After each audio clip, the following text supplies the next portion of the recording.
that, I'll hand it off to Ben. Thank you.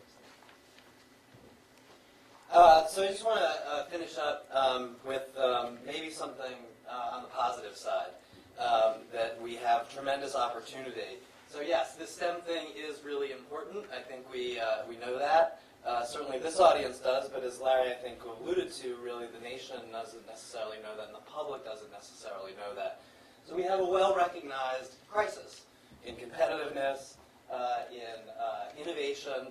And for me, I think, as the director of K-12 STEM, to me, the real, the real, I don't know if tragedy is strong, but the real tragedy is the loss of human capital and the loss of human potential. And particularly in the future, looking at especially the low-income schools that we work in, science, technology, engineering is going to provide the jobs and the economic well-being of individuals, but also drive creativity and drive innovation.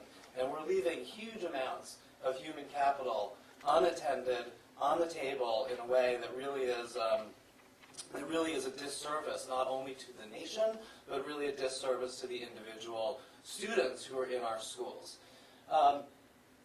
We all know, I mean, STEM education is having its moment, right? The president talks about it, Arne Duncan talks about it. We're having our moment, and that's really exciting, and I think opens up a tremendous opportunity.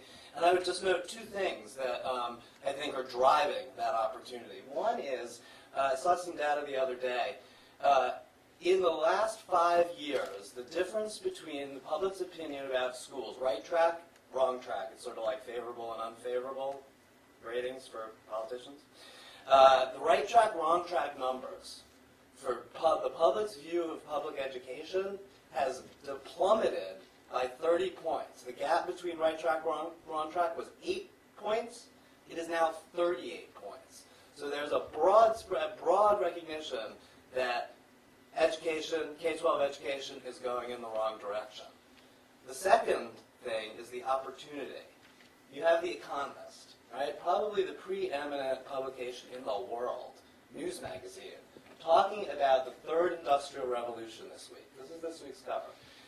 Advances in nanotechnology, chemistry, materials science, engineering, robotics, coming together in the interdisciplinary way that Lindrick alluded to create new industries, new businesses, new opportunities, new innovations, for improving the quality of life, for transforming the way businesses and manufacturing work.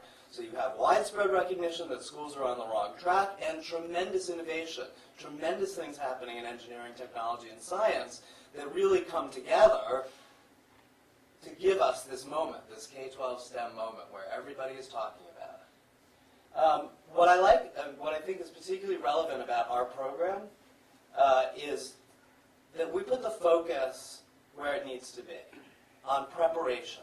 Preparation for teachers, preparation for students. I think it's one thing to get kids excited about science. I think you can show up in a 6th grade classroom and blow something up, and people think it's cool. I think it's a real another thing to actually prepare young people to have a choice. And that's really, I think, how we see this. We're not trying to mint scientists and engineers, but in the schools that we work in, these kids have no choice. They get to middle school, they get to high school, they are not prepared to enter a STEM field even if they wanted to. And so we put the focus really on preparation, and I think that's where we're making a big difference. And then finally, I would say, that the new higher STEM standards, we need to help schools meet these new challenges, these new standards that are coming up. So what do we do about it? Great universities contribute to the life of a nation. We've created a Center for K-12 STEM Education at the university to make the whole of our programs, our K-12 programs, greater than the sum of the parts.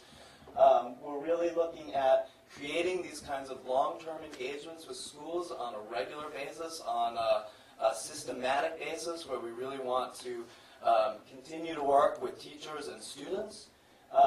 We want to connect and advocate and participate. I think that's very important. We're part of a national initiative called 100K in 10. The President called for 100,000 new STEM teachers 2 years ago in the State of the Union. Carnegie Corporation, Gates Foundation, Broad Foundation, major players in education and education reform came together, created 100K in 10, and we were right there. We applied to be in this, and I think it's critical that everyone in science, technology, engineering, education really focus on teachers, and so participate in the kinds of national efforts, local efforts that are going on. And then lastly, I would say, we really want to model good behavior. We don't only want to model great programs, and I think we showed you that we have a great program, but we really want to model good behavior. So we're out there every day as advocates, as participants. We're putting together programs. We're trying to find funding, either private or public, to put all of this stuff in place, which then comes around to you.